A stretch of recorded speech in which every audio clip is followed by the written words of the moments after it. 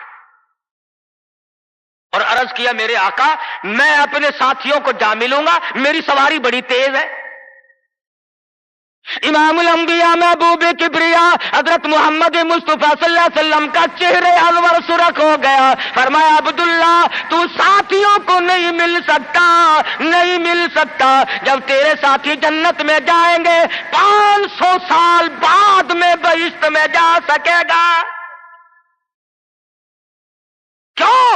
اس لیے چاہے تم عشق کے تحت آئے، محبت کی وجہ سے آئے، جذبے کی وجہ سے آئے، جمعے کے لیے آئے، میرے دیدار کے لیے آئے، میری ملاقات کے لیے آئے، جب میں نے رخصت کر دیا تھا میرے حکم میں تاخیر کیوں کی؟